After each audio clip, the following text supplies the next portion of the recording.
Good morning. Dr. Asfaruddin asked me, did they mic you up? I said, I'm from New Jersey. I don't need a mic. Dr. Underwood, BYU, the Kennedy Center, thank you so much for having me and for letting me be part of this important conversation. Dr. Esposito, or the Godfather, it's always an honor to be in your presence, really. To the faculty, to the students here, thank you, but really to all of our new friends. It's been an incredible few days here, and really, especially with you, Dr. Underwood, we've developed a kind of kindred spirit, and so I appreciate all of this. Thank you. In 2015, in Brooklyn, New York, close to the campus where I'm a professor, a man was stabbed in the stomach in front of his wife and 5-year-old child. The assailant allegedly said, "I'm going to stab you because you're Arabic and you deserve it." Hours after the first Muslim travel ban was to take effect, a mosque in Victoria, Texas, erupts in flames. An Islamic school in Houston is burned down. And I'm going to return to these toward the end of my talk.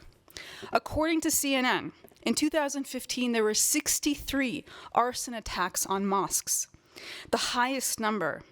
According to the FBI, there has been a 17% increase in Islamophobic hate crimes that has been consistent over the past 5 years, 17% increase for the past 5 years every year, stating that this has been one of the most intensely anti-Muslim time periods in American history.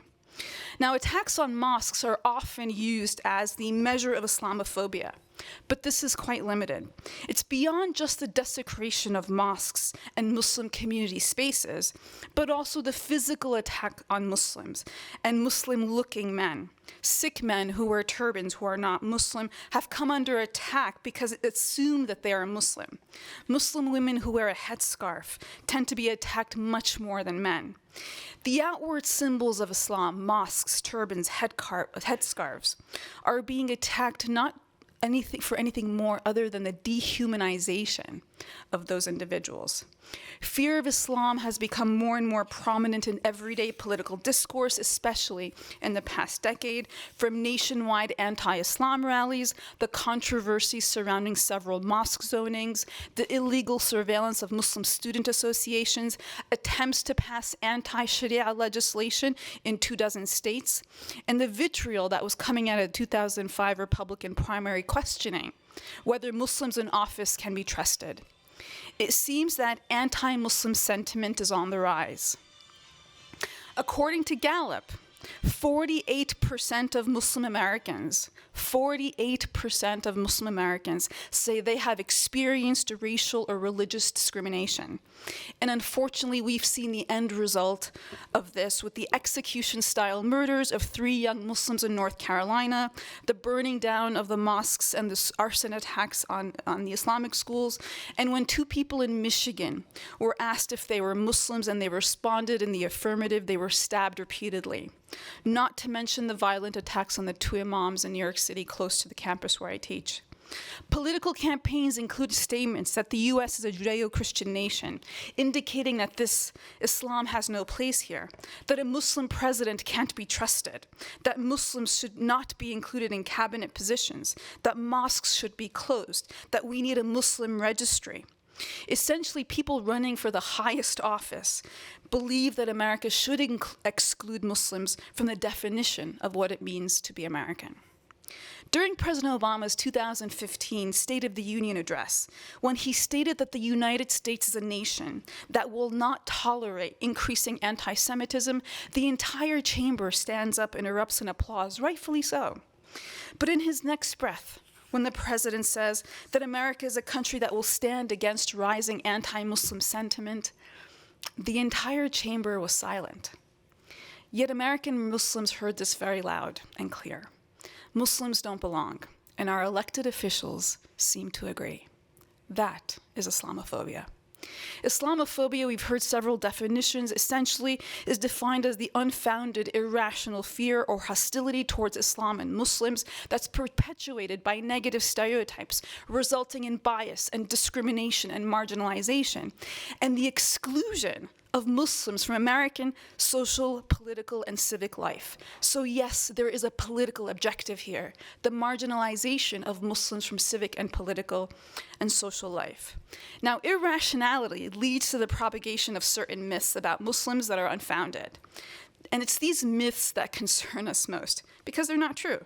For example, when a certain famous talk show pundit that comes on a cable news channel that begins with the letter that comes after E, says that 40% of Muslims support terrorism. What does this mean? If there are 1.6 billion Muslims in the world, and I know an uncle will come up to me afterwards and say, no, there's 1.8 billion because he had something to do with it. I'm using the 1.6 billion because I'm dealing with a specific data set. That if that is going to be true, that means 640 million Muslims in the world would have to support terrorism, and this is a falsehood. If the population of Tunisia is 11 million, and Morocco is 33 million, and Libya 6, and Jordan 6, and Indonesia 250, and Malaysia 30, and Pakistan 192, add to that the 172 million Muslims in India, that means every single one of those people, in every single one of those countries, would have to support terrorism for that one figure to be true. When we know that all of the people in the countries that I've just indicated, live in countries with either democratically elected leaders or are striving for democracy and freedom, have had women in leadership positions, and of course, don't forget the Arab Spring or the revolutions that happened and continue to happen that have proven the bankruptcy of terrorist ideology. So this falsehood that perpetuates that unfounded myth is still being used. When conservative pundit Ben Shapiro, the editor-at-large of Breitbart and the co-founder of Truth Revolt, says that 76% of Muslims are radical. 76% of Muslims are radical. What is he saying? He's misrepresenting a Pew study done in Muslim-majority countries that asks citizens if they want religious courts or religious judges to be in dispute resolutions of family or property issues just for Muslims. So 76% of Muslims in Pakistan say yes, they would prefer religious courts or religious judges to decide family or property disputes only for Muslims. He extrapolates from this that then 70% of Muslims in Pakistan support Sharia. Sharia is radical. Pakistan having 179 million Muslims means that 135.4 million Muslims in Pakistan are radical, and he extrapolates that to the entire Muslim world. Sharia will be dealt with on the coming panel, so I'll leave that. But the insinuation is not just happening in the margins or in these spaces. This insinuation was used in the congressional hearing recently had, Hate Crimes and the Rise of White Nationalism, where Dr. Abu Salha, the father of two of the girls that were killed execution style in North Carolina, his two daughters and son-in-law were shot to death, and he's testifying on the rise of white nationalism, is repeatedly asked to explain and defend his Muslim faith as not inherently violent. He's first asked by Mort Klein, a co-panelist and defender of President Trump's "There Were Good People" in 2017 at the neo-Nazi rally in Charlottesville. Representative Jackson Lee first offers her sympathies to Dr. Abu Salha, and she asks him, "Did you teach your children to hate? Did you teach your daughters to hate?" Absolutely not, Congresswoman, Dr. Abu Salha says, before talking about his children's volunteer work and his own role at on the mosque board. We definitely make sure that anybody who is racist or hateful is out. She follows up, so by the very fact of being Muslim, you're not filling your children or those in the mosques with falsehoods? He says we fight this, actually. The next questioner, Representative Johnson, says he offers condolences because his, again, two daughters and son-in-law were killed execution style, but then asks him, does Islam teach to hate Jewish people?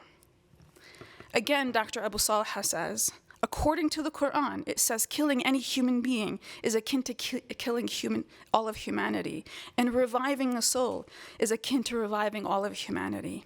It was 3 hours of testimony before Dr. Abu Salha was asked a single question on the rise of white nationalism that took his daughter's lives. The rise of white nationalism or white supremacy, also this narrative on Sharia, came in the confirmation hearing of Judge Qureshi, where he was asked, "What do you know about Sharia?" And his answer, "Oh, I don't know anything." The question is problematic, but so is the answer. Because he's forced to dissociate himself from what? This scary thing, the S word, Sharia. What was once on the periphery and on the fringes is now coming from within the core of our political establishment. My research on the rise of anti-Muslim sentiment in the run-up to an election as a strategy to foment fear for electoral victory that is created and funded by a formerly marginalized group has been leading to the mainstreaming, the anti-Muslim sentiment from the periphery to the seat of the presidency.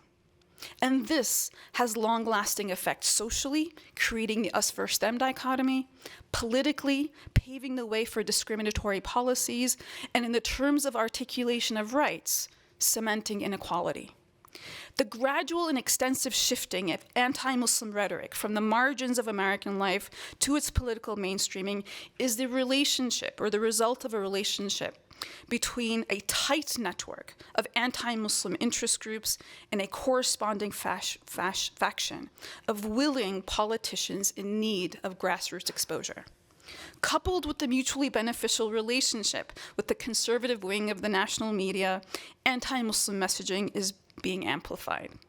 And so where does this come from? I'm going to talk about 2010 as a crescendo year, where this nativist anti-Muslim trend, through the roots of this movement, can be seen right to the beginning of President Obama or Barack Obama's rise in 2004.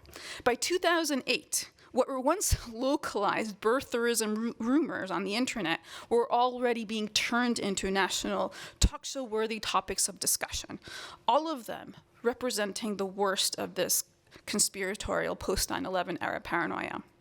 2010 was a climax because the trend was not simply of how the Islamophobia network began to take fuller shape by this point, but because of the national hysteria surrounding the Victory Mosque or the Ground Zero Mosque, which I'll talk more about, and the national movement to ban Sharia law in several states. These national subjects were obvious wedges that the Republican politicians clung to for use in their campaigns, and they were very successful.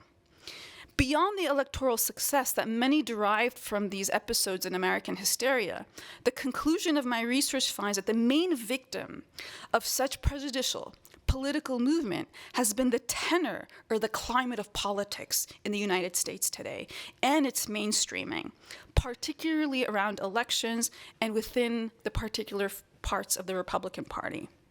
Now, the candidacy of Barack Obama provided a kind of opening for a specific network of right-wing groups to ally themselves with the increasingly radical wing of the Republican Party, fueled by this anti-Muslim rhetoric. The anti-Muslim rhetoric was an attempt to counter the international appeal of President Obama, or candidate Obama at the time, combined with his non-white skin, symbolizing a new chapter in American societal evolution that certain segments of the conservative movement were fearing. Now, the rumors of the future president's religion, beliefs, through this cumulative effect of several organized processes, began to make their way into the narrative. The strategy was multi-pronged. A documentary film, Obsession, Radical Islam's War Against the West, was distributed to more than 28 million voters in swing states. 28 million voters. Rumors about his Islamic/Muslim faith have been around since his 2004 keynote address at the Democratic National Convention had become part of the question, where he actually had to put out a website, which is now defunct, Fight the Smears, which clarified everything about his faith and his religion. The matter, of course, is indicative of a deeper fear of anti-Muslim sentiment. And since the idea of a Muslim president now seemed to be threatening to US national identity, an outlet called Insight Magazine, the same company that also publishes the Washington Times, published a story citing how President or then candidate Obama attended a Wahhabi-oriented madrasa that taught the most intolerant forms of Islam. The rumor was never substantiated, but it made it to Fox News, on Glenn Beck's show, The New York Post, before CNN sent a journalist to Indonesia to investigate the matter further. The notoriously anti-Muslim investigative Project on Terrorism often wrote about how the U.S. is being Arabized and Islamized by Muslims, especially at this moment in the lead up to the election. The 2010 midterm election marks a point where the anti-Muslim network of interest groups seem to have reached their full influence in American politics from an electoral standpoint, through external circumstances that favored its rise. The two parallel events that I mentioned earlier, the Ground Zero mosque hysteria and the national campaign to ban Sharia law at the state level. In 2009, in the New York Times, they published a front-page story on the Cordoba Project, or Park 51. Pamela Geller published a blog post on her Atlas Shrugs at the same time, decrying that project amounts to a victory mosque for radical Islamists to celebrate their win on 9/11. She's talking about the so-called Ground Zero mosque, which, as Dr. Esposito said, is not at Ground Zero and not a mosque. There actually is a mosque very close to Ground Zero. During this time, between her, Robert Spencer, David Horowitz, the Jihad Watch, Front Page Magazine, there was the radical Islamist agenda being spoken of. The hysteria that summer for someone on the East Coast, especially in New York City, and the distribution of a pamphlet called Obama and Islam led to the protests that took place on our streets against Muslims, the encroachment, and this so-called victory mosque. It led to these elected officials winning their seats.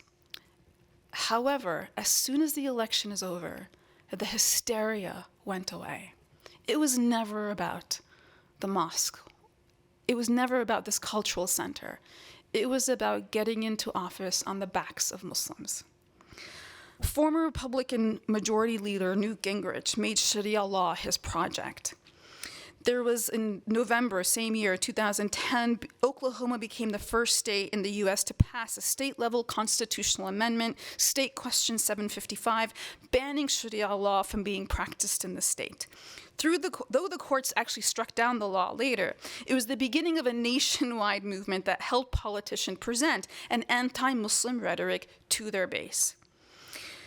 When former Republican Majority Leader Newt Gingrich makes this his project, for example, in 2015, he told an audience at the Voter Values Summit in Washington, D.C., we should have a federal law that says Sharia law cannot be recognized by any court in the United States. Such a law will let judges know that no judge will remain in office that has tried to use Sharia law. Now, these words not only prompted a standing ovation, they led to 23 states having considered bills banning Sharia. Though only a few have passed, the purpose was never the passing of the bills. The purpose was the hysteria. That is Islamophobia. Now, some Republican members of the U.S. Congress even endorsed a memorandum at the time, Sharia, the Threat to America, at a press conference on the Capitol. And this being talked about as the mortal threat, calling for its ban throughout America, was really the ability of these elected officials to ride into office on the backs of Muslims, this hysteria, and as soon as the election is over, there goes the hysteria. It's this moment that marks a kind of climax year for the influence and political success of the Islamophobia network in its relationship with willing Republican members of Congress. The ultimate goal of this effect has not only been just electoral, but rather the kind of rhetorical and grassroots network to facilitate the movement of anti-Muslim bigotry from the margins of American life to its mainstream place in politics. So the propagation of the falsehoods has a political and social objective. Now, these and other falsehoods have led to the scaring of people about Islam and Muslims and making them distrustful and fearful of their fellow Americans. This is further perpetuated by those negative stereotypes that result in bias and discrimination and marginalization and the exclusion of Muslims from civic and political life. In essence, hindering the ability of Muslims to participate in civic life.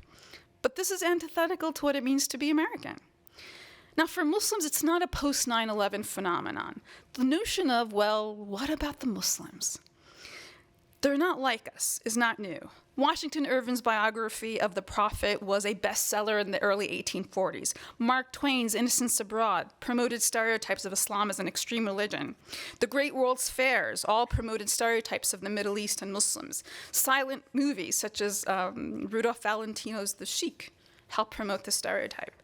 The film industry, of course, needs its own conference, as does the cartoon industry. But there's an entire body of literature on this, and if you really want to study the depiction of bad guys, just watch any Chuck Norris movie.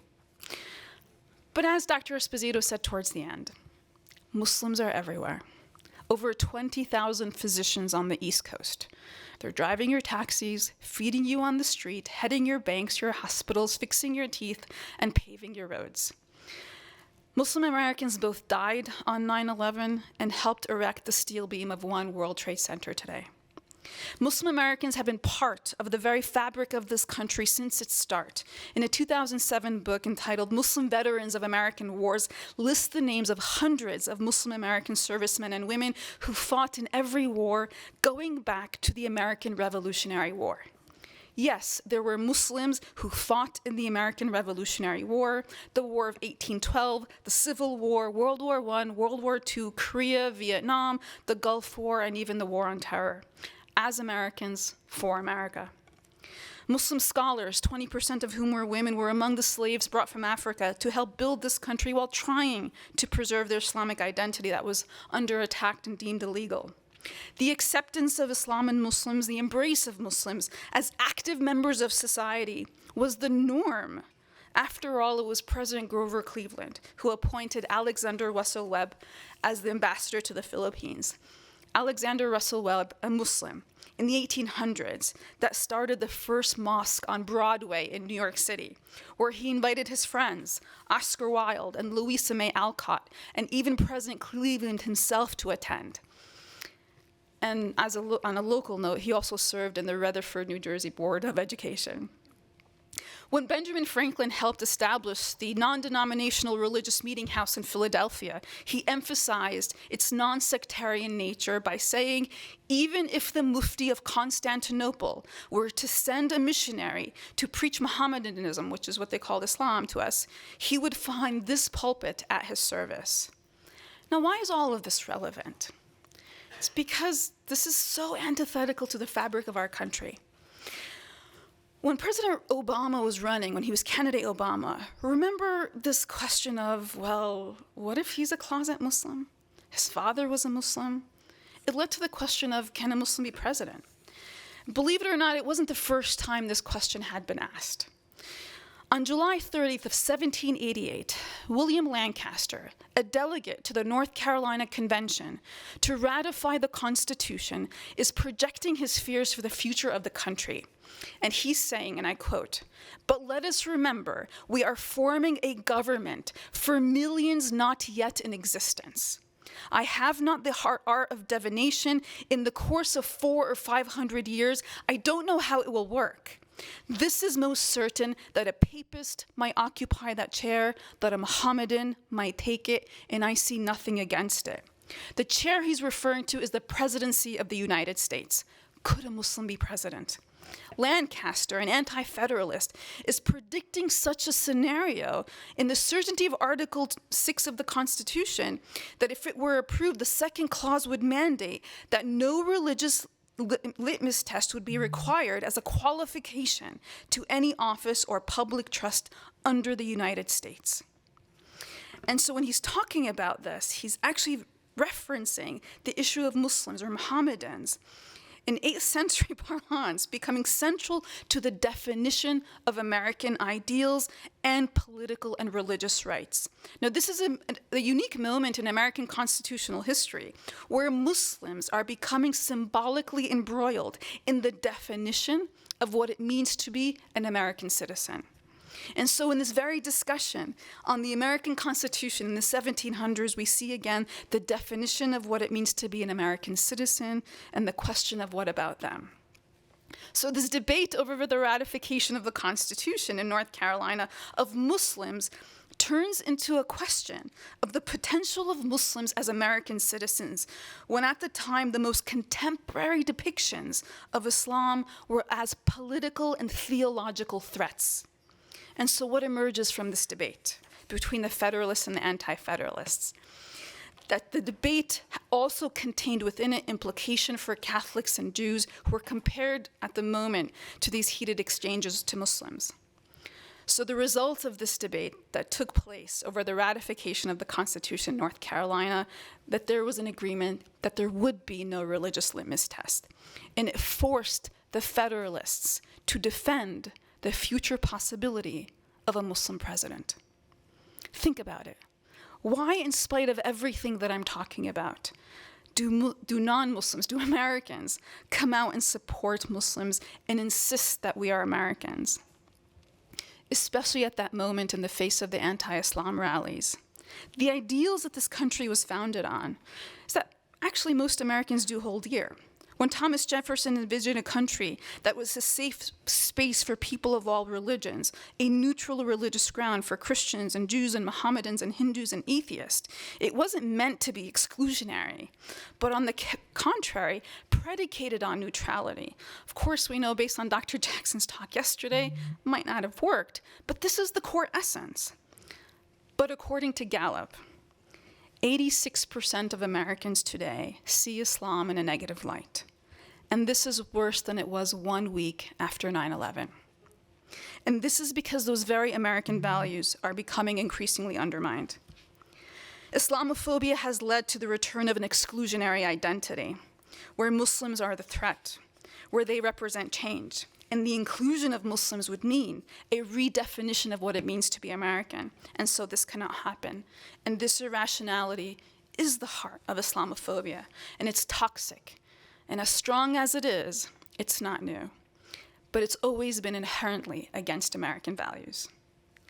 And so what are all of the effects of this on Muslim identity? When our identity is constantly defined for us, when Muslims are told, you are not us, and then they're constantly reacting against narratives and theoretical frames that have already been decided. And these pre-established frames, we know, are limited and irrational, and so sometimes become limited by those frames. And so a judge can say, I know nothing about Sharia. When we're stuck constructing identity as a reaction, when we're defining Islam against Americanness, against a limited understanding of what it means to be American and what Islam is, then in essence, we're defining ourselves against irrationality. And Islamophobia is irrational. And so what we need to recognize is that we can't accept those theoretical frames that have already been pre-established for us. And if we don't challenge those theoretical frames and establish new ones, then we're reifying those frames. When Gallup released a study of American Muslims followed by ISPUs, we learned that American Muslims, especially American Muslim women, are one of the most highly educated religious minority groups. That Muslim Americans are one of the most economically stable economic groups. Meaning, for example, in parts of New Jersey where there's a big concentration of Muslims, during the 2008 economic crisis, the housing crash, those areas didn't crash because Muslims are not allowed to engage in risky economic behavior. Which means also, Muslim Americans have the highest degree of economic gender parity. We earn as much as men. Basically, statistically speaking, Muslim Americans are productive, educated, civic-minded individuals. In one of their most recent study, Gallup finds that Muslim Americans are the staunchest opponents of violence, especially attacks on civilians, compared with members of other religious minority groups. My colleague at the University of Seattle conducted a study that finds that the more mosque-going you are, The more you attend a mosque, the more civic-minded you become, because you go to the mosque, you learn about what's happening in the community, and you start to serve it. My former advisor at Princeton University released a study that indicates that the more you understand the Quran, the more pro-justice for all you become. Not just for Muslims. Justice is not just for us. Justice for all. But knowing all of this, how does Islamophobia continue to affect Muslim Americans, especially our young people? It actually affects youth a lot.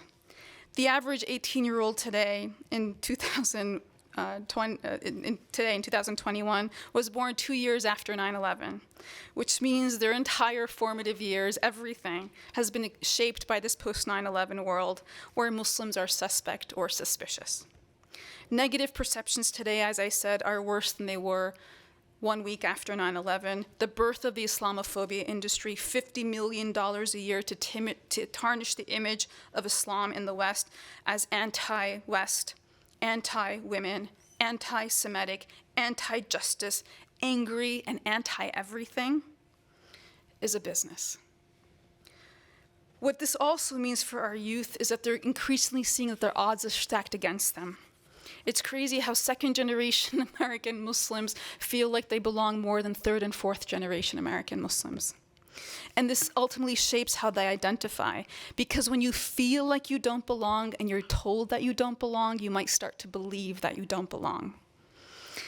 In a 2017 Yaqeen study, where I'm on the board, the study documented the harmful effects of Islamophobia and this rhetoric on the religious identity and perceptions of Muslims in urban American settings, where it found that 1 in 3 Muslim children doesn't want to tell others that they are Muslim. And 1 in 2 don't know that they can be both American and Muslim. That dichotomy Dr. Jackson talked about Islam and the West, that they believe that they cannot be both. And 1 in 6 pretend not to be Muslim. Again, the Islam and West binary, so central to this worldview, at the expense of Muslims, is successful. Islamophobia is being internalized by young Muslims in America, who see themselves as separate from civic and political life. Islamophobia has a political objective.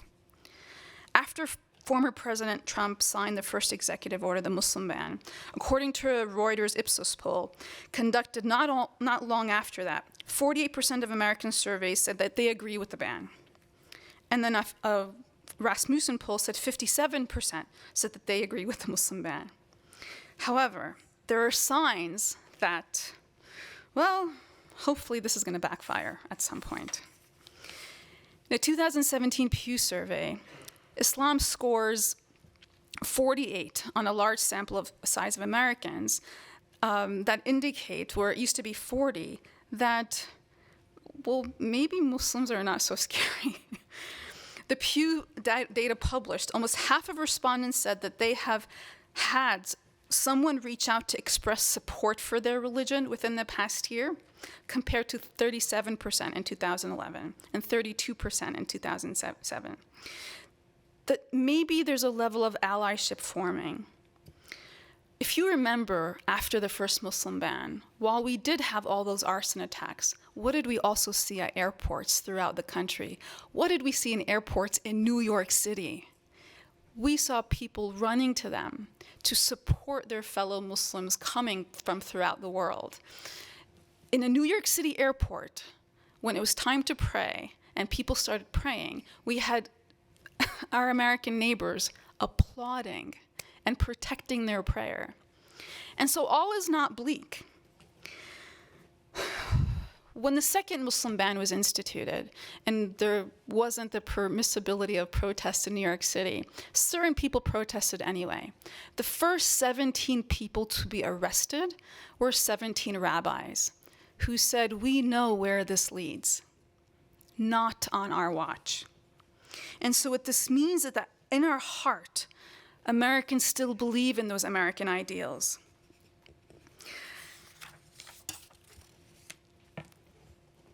It also led, in the past 2 years, for over 700 Muslims to run for public office. and 61% of those 700 are Muslim women. Now, to bring this full circle, in conclusion, remember the 2 arson attacks I talked about in Texas? In the case of the school in Houston, the Muslim community gathered and testified in the sentencing hearing, asking for leniency against the arsonist, against the arson charges, saying that if we're going to rebuild this community, we need to rebuild it together. The Muslim community who suffered the burning down of their Islamic school, the leaders testified in the sentencing hearing asking for leniency because we have to rebuild this community. And in the case of the burning down of the small mosque in Victoria, Texas, I'm on the board of the Islamic Scholarship Fund, and we've funded a documentary that will be coming out on PBS as a docuseries by a talented producer, Lee Lu, and it's called A Small Town in Victoria. And I'm not allowed to give out a lot of what's happening. She made me swear. But there are 2 co-founding board members of this mosque, a physician who's of South Asian descent and a physician who's of Egyptian descent. They co-founded a mosque many decades ago as a space for them to exercise their religious freedom and to build a community. They've been doctors in the area for over 40 years. And when she interviews them, and especially one doctor, a neonatologist, he's very emotional. He feels very hurt that maybe he lived with this false consciousness that this has always been his community and his neighborhood. And then she interviews the parents of the arsonist. And the parents of the arsonist tell her, our son was born premature. We never thought he was going to make it. His life was saved by some neonatologist. The neonatologist is the founding board member of the mosque that this young arsonist burnt down. And the realization is very compelling in this documentary. And the pain runs deep in this community because the arsonist actually came from a neighboring town, a small town in Victoria. And with the community divided, you also had a community rally around the mosque in Victoria to help it rebuild. And in one interview, a trucker, every stereotype of a trucker from Texas, is asked, he says, I can't believe this happened. They might be Muslim, but they're our damn Muslims.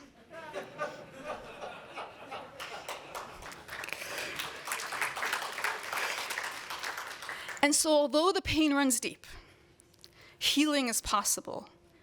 And in this community, and in conversations around this community, and in conversations we've been having in the past 2 days, where we're opening our eyes to certain ugly realities that many communities face, if we're going to move beyond them, and if we're going to redefine the narrative, it's going to take these deep conversations that many people are having in the face of some of the ugliest moments in our modern American history. Thank you.